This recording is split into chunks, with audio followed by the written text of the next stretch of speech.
Hello, everybody. Thanks for tuning in.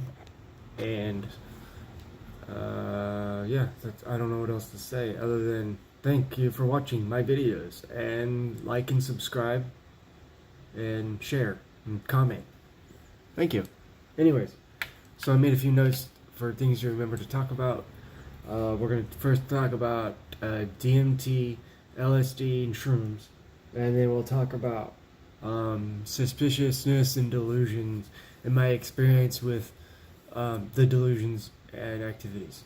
So I discovered DMT in early around or the, yeah, I didn't smoke it or anything. I discovered that the awareness of became aware of DMT in 2000, like 9ish, and I probably came to of the awareness of it through Joe Rogan show, and then I did a year and a half study with it to before I even went looking for it. I watched The Spirit Molecule on Netflix, and I watched Enter the Void on Netflix, and I watched a few people on YouTube with their personal experiences, and I gathered a lot of information before the opportunity even came up. Really, I happened to be in film school at the time, and some students. The conversation came up, and some students hinted that they were on that same like awareness, and they made it clear that they were definitely interested in pursuing a DMT experience. And so it was approximately June of 2011 or 2011ish, 2010, 2011, something like that. I think it's 2011. My buddy said, "Hey, there's a shaman gonna be at my friend's house. You should come. We're gonna have a session, and you should join us." I said, "Okay, cool." So I went, and it was an amazing time, and it was everything I thought it would be.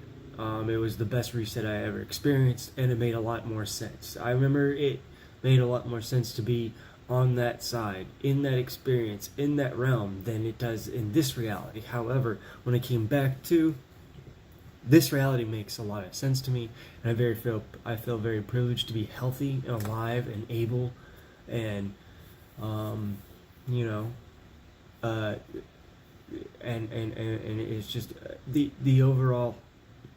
I have a great understanding for a lot of different things as the result of that experience.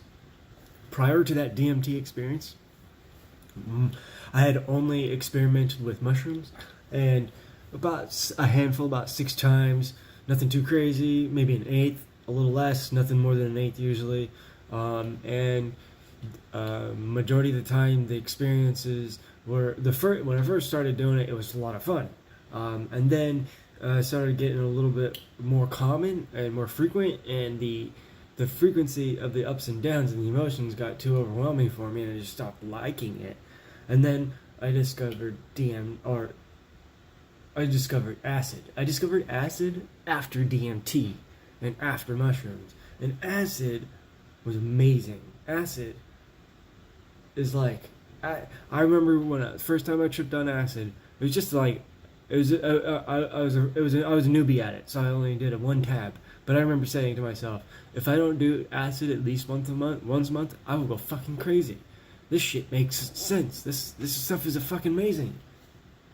But I haven't done acid since then. It's been years since I've done acid. What else? Okay, so let's talk about the delusions. So my first experience with a really big delusion episode, I was on my way to the beach with a buddy of mine, and I observed a guy in a suit walking up the side of a hill next to the train tracks, but it was because this guy was out of place. He looked like a Men in Black, or looked like an agent from the Matrix, walking up the side of the hill to the train tracks. And then so when we parked, I walked back to go look on the other side of the freeway where the guy had walked to, and he was in an unmarked Crown Vic, and I walked up to the window and I knocked on it, and he just drove away. And because that he drove away, it triggered a paranoid delusion in me, thinking that they were watching me, and that's how I interpreted it. So I immediately called my dad, because I was in the Air Force at the time, and I was out processing, and I thought that they had sent somebody from the base to watch me, or to like spy on me and shit. I don't know. I thought I was being watched, spied on by the government, and I went on this long ass trip, and then I had to get go in for a psych eval because of it.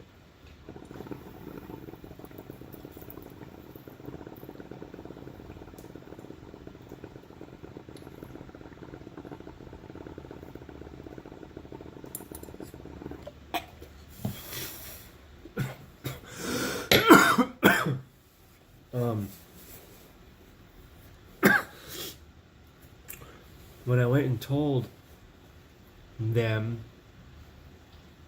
the psych, this is an Air Force appointed psychiatrist evaluation, I told them what I observed, and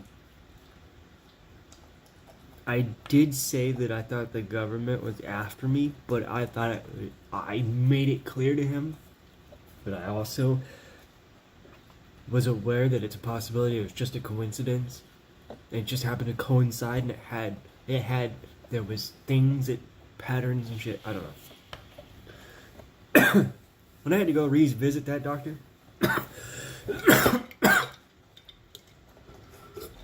for my follow-up, he said, "Do you still think the government's after you?" I'm like, "I never thought the government was after me. You misinterpreted it." I said, "You sure you have the right file? That's not me." And he says, "It's okay, you had a manic episode. You'll be okay." And so that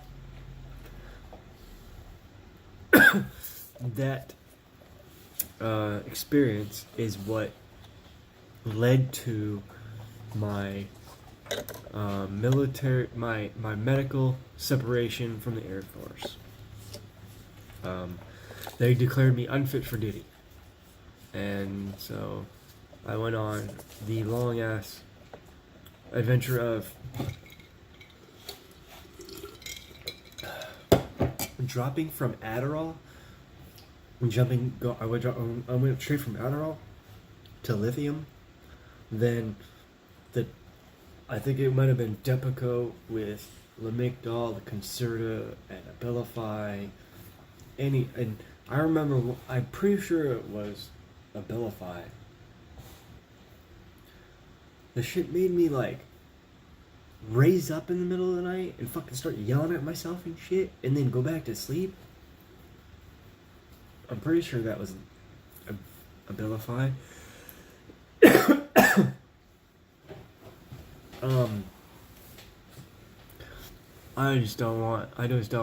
I don't like pharmaceuticals at all.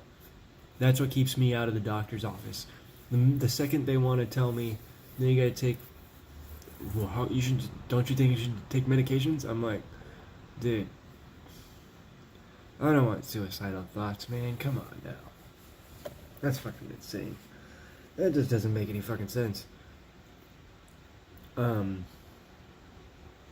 yeah, and then, so, I have like, a part of a coping tool that I have, I guess you could say, is hyperfocus. I like to hyperfocus. It's to cope with the ADHD, I guess. Anyways, so I like to hyperfocus a lot. And one of those topics that I hyper focus on, it will be either, I guess this is gonna sound cliche, government conspiracies. But there was one other thing I was more importantly wanted to talk about. Is yes, I do focus on the mental health stuff, but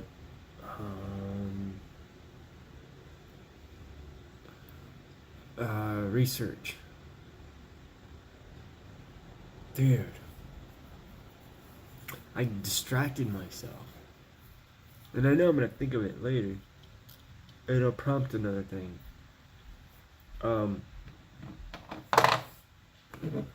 Coping, ADHD, hyperfocus, study, rabbit hole. I know I wanted to share with you something that I study. Man, I know it'll come to me. I'll have to make a bucket list of things that I go do other than the Jeffrey Epstein story and the